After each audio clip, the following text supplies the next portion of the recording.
Brian dan Sally mengenyam pendidikan yang baik. Mereka bertemu dan akhirnya menikah. Mereka memiliki pekerjaan yang baik. Brian memiliki jabatan tinggi di sebuah perusahaan multinasional, berpenghasilan besar, mendapat fasilitas dari kantor berupa mobil dan rumah. Mereka sangat menikmati hidup. Sering nongkrong bersama di coffee shop sepulang kantor, nonton di bioskop, mampu membeli baju dan tas yang matching, dan pergi berlibur sesekali. Tapi kenyataan sebenarnya tidaklah demikian. Utang kartu kredit mereka terus menumpuk tak berujung. Setiap akhir bulan merasa kehabisan uang. Mereka memiliki barang-barang bagus, tetapi tabungan masa depan kacau balau. Brian dengan mudah membeli ini, tapi bukan ini. Tabungan 100 juta pun rasanya masih jauh sekali. Sudah kerja lebih dari 10 tahun, tapi belum sanggup membeli rumah sendiri. Masih tinggal di rumah milik kantor dan mengendarai mobil milik kantor. Tanpa disadari, keluarga ini menggali lubang kemiskinan. Keuangan mereka hanya cukup untuk membiayai kehidupan keluarga saat ini. Mereka harus terus bekerja untuk menghasilkan uang. Pertanyaan yang paling ditakutkan adalah bagaimana jika mereka sudah tua, kemampuan bekerja sudah menurun, atau salah satu anggota keluarga terdiagnosa penyakit serius yang membutuhkan biaya yang sangat besar. Apakah kehidupan Brian dan Sally mencerminkan kehidupan Anda? Apakah saat ini Anda memiliki penghasilan tetapi sebelum akhir bulan sudah merasa kehabisan uang? Memiliki hutang berkepanjangan yang tidak ada habisnya? Memiliki barang-barang bagus tetapi khawatir karena tidak punya tabungan? Memiliki hidup yang berkecukupan tetapi khawatir tidak mampu menyekolahkan anak-anak dengan baik?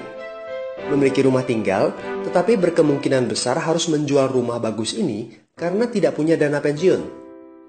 Jika Anda menjawab ya pada salah satu saja pertanyaan tadi, saatnya untuk memperbaiki diri. Mau jadi seperti apa kita ini kalau ternyata kita sebetulnya hanya gaya dari luar saja? Mau hidup kropos seperti ini sampai kapan? Aha, mari kita mulai menabung. Nah, apakah menabung saja cukup? Berapa banyak yang bisa Anda sisihkan untuk ditabung setiap bulan? Mari kita ambil contoh. Anda berencana untuk memiliki rumah dan mobil. Katakanlah harga rumah 600 juta dan harga mobil 200 juta. Jika Anda mampu menabung 5 juta per bulan, Anda membutuhkan 13 tahun untuk mendapatkan angka 800 juta. Masalahnya, inflasi membuat harga rumah dan mobil melambung tinggi. 800 juta akan menjadi 2,7 miliar 13 tahun kemudian jika kita asumsikan rata-rata kenaikan barang 10% per tahun. Ini masih soal impian untuk membeli rumah dan mobil. Padahal masih banyak kebutuhan lain yang perlu dipersiapkan jika ingin hidup lebih baik. Bagaimana dengan persiapan dana hari tua? Agar di saat tua dan tidak sanggup bekerja lagi, Anda punya tabungan yang cukup untuk kebutuhan sehari-hari. Asuransi untuk keluarga? Dana pendidikan untuk anak-anak, dana tak terduga untuk keperluan dadakan jika dibutuhkan, seperti keluarga sakit, dan lain-lain. Artinya, Anda perlu lebih banyak uang untuk ditabung. Bayangkan jika satu bulan Anda hanya bisa menabung kurang dari 5 juta. Sudah jelas, jika langkah Anda hanyalah menabung, Anda seperti sedang menggali lubang kemiskinan. Hal utama yang perlu Anda lakukan adalah meningkatkan penghasilan Anda. Anda mungkin bertanya bagaimana saya bisa melakukan itu dengan segala kesibukan yang saya miliki sekarang. Apakah saya bisa tetap mencari income tambahan di luar sana tanpa mengganggu pekerjaan utama saya? Seandainya bisa, apa yang bisa saya kerjakan saat ini?